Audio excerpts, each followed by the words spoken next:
Guys, welcome back. As you can see, it is the first hot day of the year here in London. I'm ready for the beach. The cream, the oil's outside. The team are ready to lube me as I leave to get down there to Hove after we finish recording. But today, I'm excited to share with you 3 watches that I have recently picked up.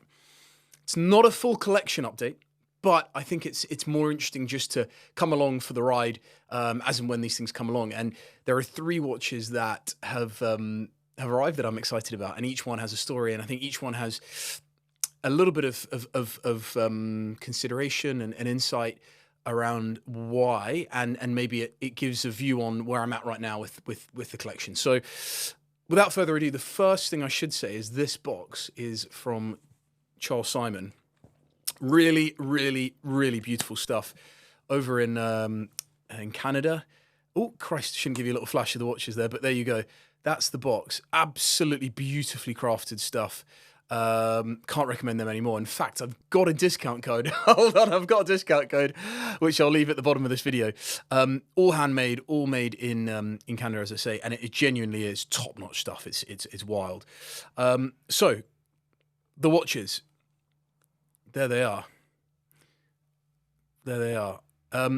Let's start with the Bulgari, because the Bulgari is a watch that I've had in the past. I had a match, no, set.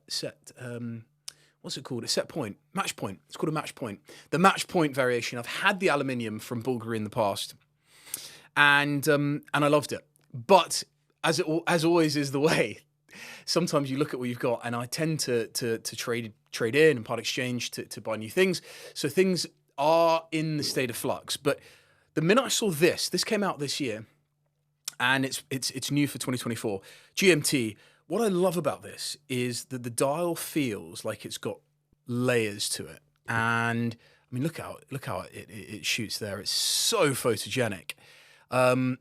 It's got layers to it. It's got depth to it. The GMT rings, particularly the red GMT ring, is brushed, and it's so interesting to look at, and it really does add intrigue. Now, I don't have an issue with the time only variation with 12 and 6, but I think when you have a 12 and 6, I think you need a little bit more texture on the dial to really make it work. And in this instance, we've got that going on here.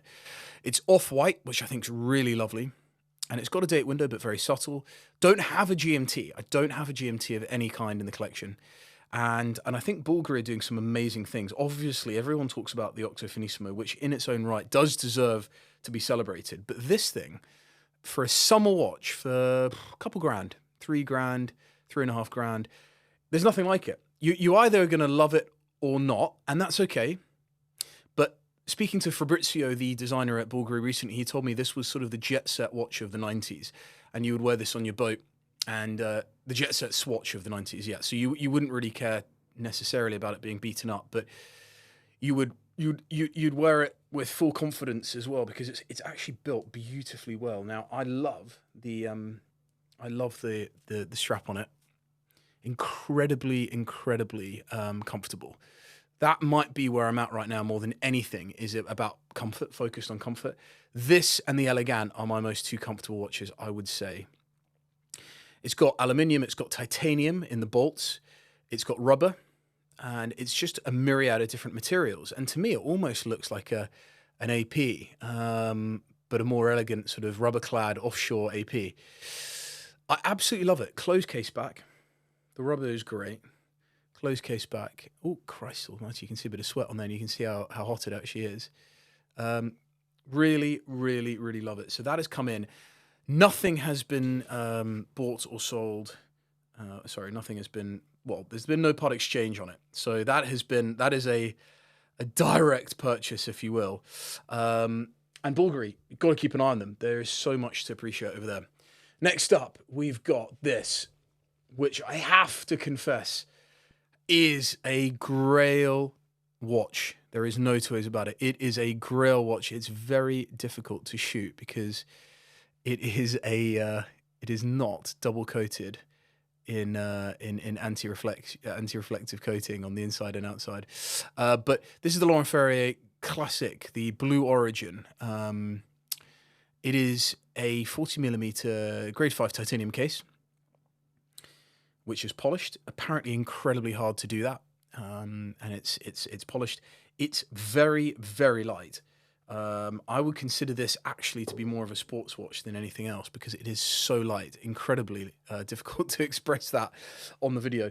I used to spend hours and hours and hours in London at William & Son staring through the glass and going in and seeing Roy and the team there. I was honestly young. I was very young. I didn't have a penny to my name, but I would literally ogle at Laurent Ferrier and F. Pigeon and de Bethune and others, Ludovic Belward, and at the time you could easily buy any of them, but they were well ahead of the game, and the finishing to me was always what captured me. The finishing on the movements is just incredible. I'll never forget Roy from William & Son taking me over saying, "Just if you want to see great finishing, look no further than Laurent Ferrier." And this is the classic case, also known as the Galet. They used to call it the Galet. It's got a little bit of a dome to it, and it's got everything that you would want from a Laurent Ferrier in my mind. It's got the classic crown there. It's got the case, which is like a pebble. It is so beautiful to wear. It wears slightly smaller than 40, I'd say. It wears more like a 39 or even a 38, not dissimilar to my Lange 1. And it's just absolutely wonderful. The hands, there's a crosshair on the dial. For this model, they have done a number of editions of the classic origin, and it's come with a green dial, limited edition green dial, which sold out very quickly, which was for the 10th anniversary of the brand. There are 2 available currently. This one, the blue, which I waited 2 years for. I actually went and tried it on at Watches and Wonders 2 years ago, recently picked it up, and I just immediately tried it on. I said to them, I need to make this work. How do I do it? But it has come in other variations before. Hodinkee did a model with this movement. It's a hand-wound caliber on the case back, Olivet on the case back. So this little element of the case that is beautiful, and the ratchet here, which is a nod to old pocket watches. And let's not forget, Laurent Ferrier spent 35 years at Patek Philippe. So this very much feels like a Patek, a modern Patek to me. And what I've come to realize is this is the perfect size. This is my perfect size. This is where I'm at. I can't go, and I have gone smaller, but I can't. This is my size because I'm quite a chunky bastard, and this is as small as I can go. I absolutely love it.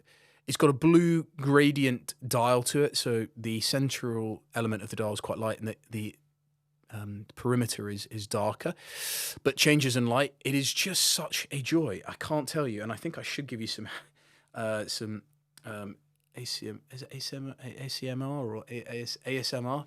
Just have a listen to the wind.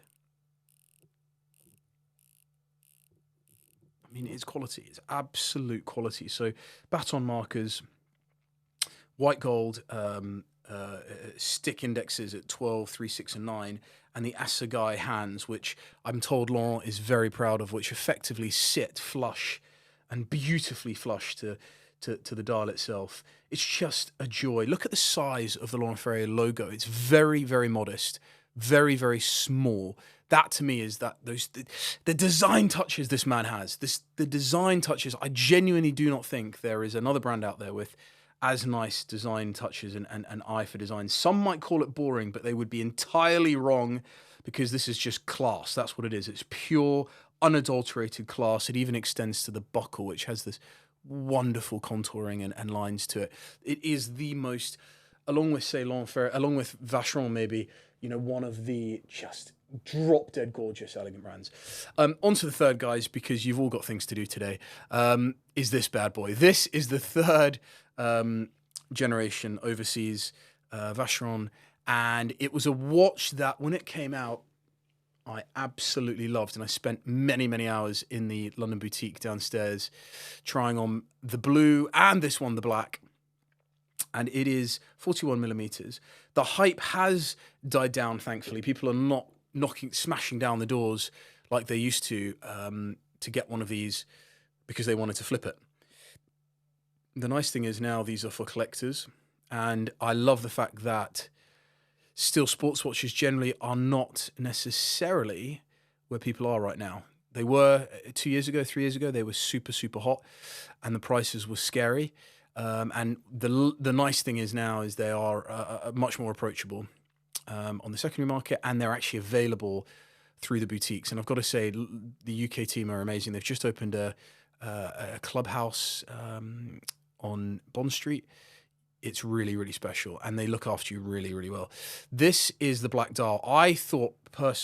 There it is. I thought personally the Black Dial was more interesting than the blue. I know people were going nuts about the blue, and the blue is stunning.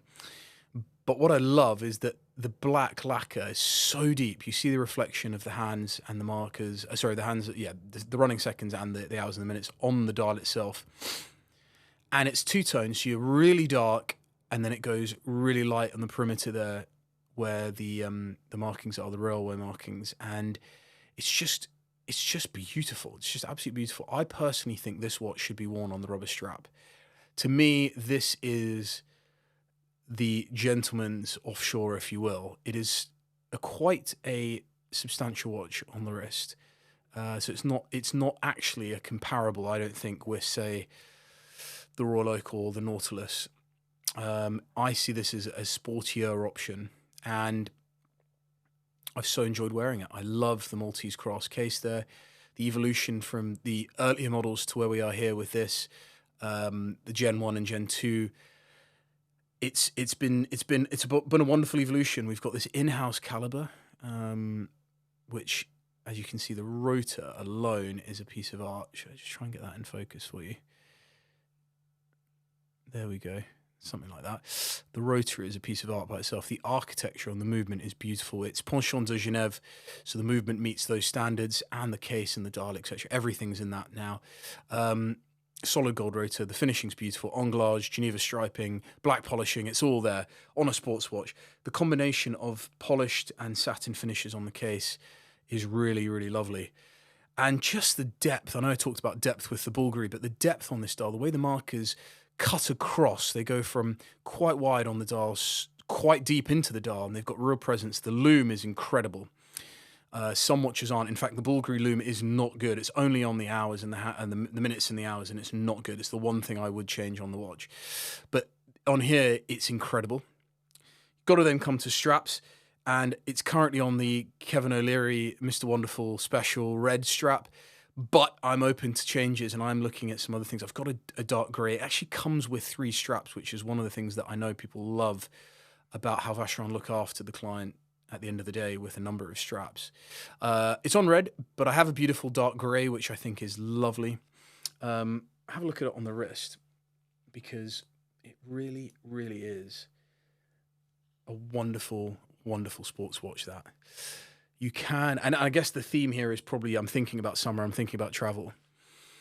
But look at that thing. I sometimes think this profile shot is actually great, because you can see really what the watch would look like from across the room when you're looking at it. And for me, that's when I'm always attracted to a watch, is when I think it looks great on someone across the room, and you can see the contours of the case shape and how it sits on the wrist. It's just wonderful. They've done a magnificent job. It's not a small watch. It's 41mm stainless steel. But I love the crystal being flat, the way it catches the light. I love the fact that it's a strap monster. I love the fact it's a Vacheron, honestly. And it's maybe a little bit more interesting than some of the more obvious picks out there in the steel sports watch category. But there we go, guys. Look at that. Crotch shot. You best not zoom in there, guys, too close.